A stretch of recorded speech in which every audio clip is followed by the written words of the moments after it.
they trust God and how they love God and how they, on and on and on about their accolades for God. Amen? But oftentimes, the very people who talk about God don't live for Him. Amen? Let's just be honest. The very people, am I right? I don't want y'all to get quiet on me. Am I right? Amen. The very people who talk about God don't live for Him. That's true. A lot of them are in church this morning. Amen? Yes, yes. Talking about God, but what? Not living for Him.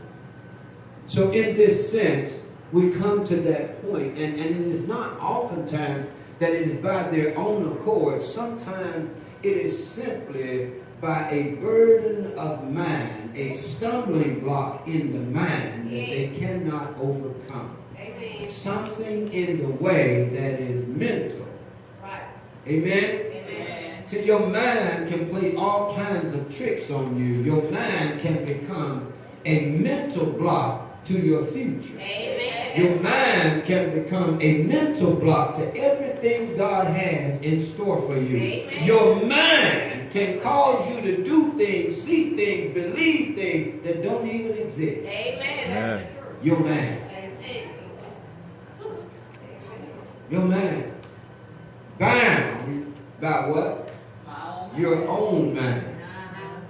This woman that came to one of Jesus' revival meetings. Uh-huh. Jesus was having a staunch down revival. Praise God. Amen. Amen. He was preaching some hardcore stuff. And this woman decided that she was going to show up at the revival. Amen. Yes. And the Bible said, while Jesus was teaching, see, we think that a good hardcore revival is when the man get in fifth gear and throw his hand behind his ear, throw his leg in the air, and folks get to running around church and they get to thumping and drumming on the music. And then, woo, child, we had church last night. Amen. Amen. Y'all know we had some church last night. We danced a while. We praised God a while. The whole church used to say, we rocked it. Amen. I'm still trying to figure out what rocking down really means. They used to say, we rocked it. Amen. So at the same time, this woman came to Jesus' revival. And Jesus' revival, Jesus was just sitting down on a rock somewhere teaching. That's what the Bible said, right? That's what it says. Jesus was teaching. And while Jesus was teaching, there was a woman in the audience. And behold, there was a woman which had a spirit of what? Infirmity. See, I need you all to pay attention to what the Bible says. The Bible does not say the woman had an infirmity, does it? The woman had a spirit of infirmity. She was bound by something that really wasn't true. She had a spirit in her that made her believe that she couldn't stand straight.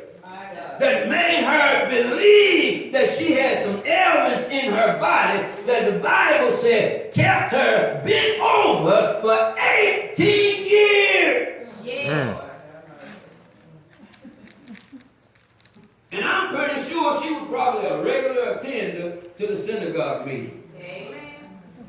She probably was one of those who was faithful to church, and every time the priest said, y'all, we need to come and we're going to read from the books, she was there.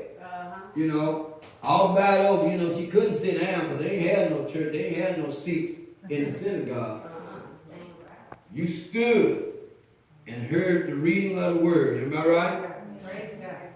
So now, she was probably one of those people who went every time the doors open. But the Bible said that she had a spirit of infirmity. Something had her believing that she had an ailment that she didn't have, that she had a sickness that she didn't have. She had a bone problem or some kind of problem in her head that she said, oh, I can't stand straight. It hurts every time I try. Something had her bound. Yes. Something was holding up her progress. You see, there's no telling how many blessings she missed. Yes. Mr. Johnson says she looks good, but I don't want a woman bow down like that. She got a pretty face, but you know, she's just crooked in the back.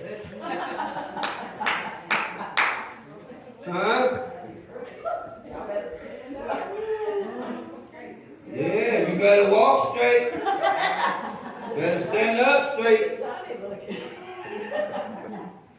Charlie looking at you. So now, here it is that she had missed years of blessings because of a mental block that she had caused by a spirit of infirmity. Lost jobs because of a spirit of infirmity.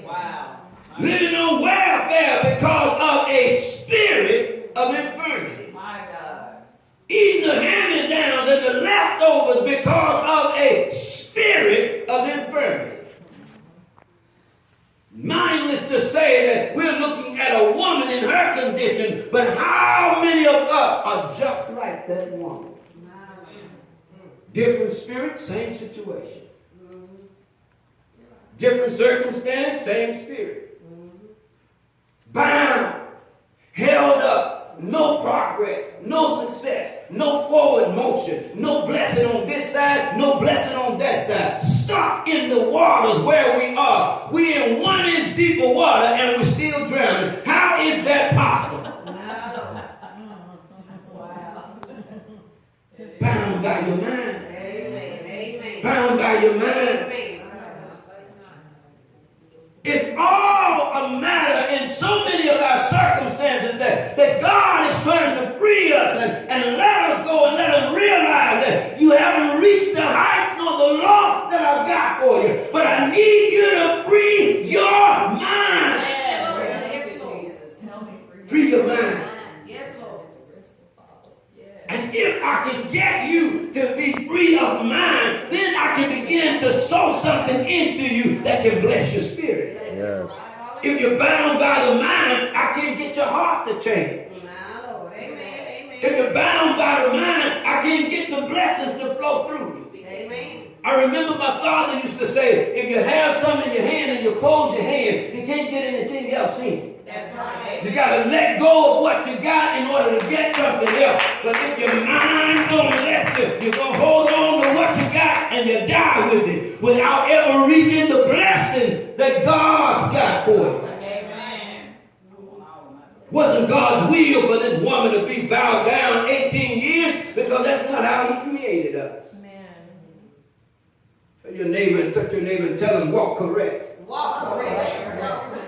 So you gotta defy what your mind says and listen to what God says. Are you following me? See, your mind will sometimes tell you you need to make that left turn when God says, no, I just want you to keep straight. Huh? Your mind will sometimes tell you, child, if you don't make that decision, then everything you got's gonna fail. But God said, no, I just want you to keep straight. Huh? Sometimes your mind will tell you, if I do everything that I'm supposed to do, if I give, if I go there, if I do this, if I do that, then my life is going to fail. But God said, I didn't create you to fail. Amen. I just need you to trust me for your success.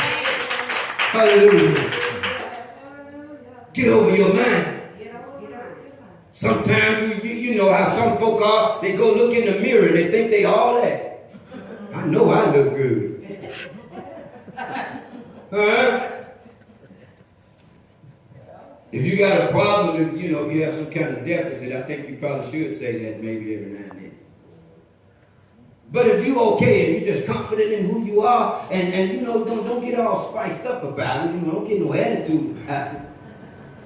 Go ahead and just be who you are. But when you got to go and you got to do what? Confirm yourself to yourself. Every time you get all these self-motivators, tell you go look in the mirror and tell yourself, self, I look good. Self, I'm up there today. Self, I'm going to succeed. No, I don't need to talk to myself like that. I need to talk to God like that. Yes. Because when I have to sell something, a concept to my mind to tell my mind about who I am, then what it tells me that I'm actually doubting my own abilities and my own person. Are you following me? If I got to convince myself of who I am, then there's something on the negative that's trying to make me live up to my potential. I don't need that. The only thing I need is God, for God will cause my potential to come to pass. Look at it. Jesus walked up to a woman bowed down for 18 years. She didn't have no mirror. Are you following me? She wasn't looking in no mirror saying, I can't stand straight. Huh? I mean, I would think that after 18 years, you would have convinced yourself and done that thing if that was. Are you following me? But it was an act of God that caused her to be healed. Now let's be reminded now, God did not heal her body because there was nothing wrong with her body. He had to heal her mind. He had to evict that spirit that was in her mind. See, a lot of you are going through things and you're enduring things, and they're not things in fact, they are things in theory. Are you following? Amen. They are things that have suppositioned themselves and placed themselves in your psyche, and you have learned and grown to believe it, and the devil is stifling and stepping on you and laughing at you and calling you all kind of names because he made you believe it. Amen. You believe it. You believe you can't succeed. You believe you're sick. You believe you don't have. You believe you're going to fail. You believe that there's no way out. You believe it. And once you believe it, the devil don't have nothing else left to do but stand by and laugh at you while you make it happen. Yeah, amen. No, I believe God. Half the times we don't do what God says because we got a stumbling block in our mind. Because, we're going to take God at his word when God said he's going to bless us. We believe God's going to bless us. Am I right? We believe God's going to bless us. But now it's come time for healing. I trust the Lord, but now you just got to be safe. There's nothing wrong with being safe. I'm going to go on and do this, and I'm going to go on and do this.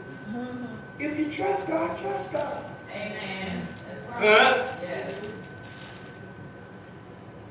All of these blessings, all of these promises, you've heard me say it time and time again, God doesn't have any favorites. Amen. There's no favorites in God. Amen. His word applies to you as well as it applies to me. He blesses me. I'm here to tell you with no reservation, God blesses me tremendously. I'm well blessed. Amen. Every time somebody try to throw a stumbling block in my way, God turned it into an opportunity. Mm. Amen? Amen. You turn around and talk about me behind my back and all that stuff. God turned it into a stepping stone. Amen. I don't have no problems. And I know that folk got to talk about me. I'm glad when folk talk about me. Because that set me up for another blessing. Are you following me? Amen. Please somebody talk about me today.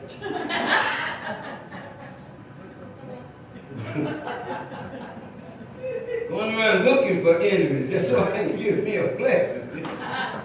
Huh? But bound by your own mind is that whole thing that stops us from actually being elevated in God. We have stumbling blocks in our mind. We have good Christian folk who are at church today, but they have grown no further than they were 20 years ago, 30 years ago. They stopped growing. Why? Because they've been bound by a certain particular set of beliefs and principles and things that will not free them up to follow God as God said do. Yeah. Yes. Yes. Everybody waiting on somebody to tell them about the next move. Waiting on some prophet to give them a word. Waiting on some pastor to tell them when and where and how. And we've stopped God. We've stopped the true move of God. But God said, if it's going to be true, it's going to be done by my spirit. Let my spirit come in you. Let my spirit lead and guide. Let my spirit teach and direct. Let my spirit, am I right about it? Let the word of God teach us that everything in God is fresh and new every day. How?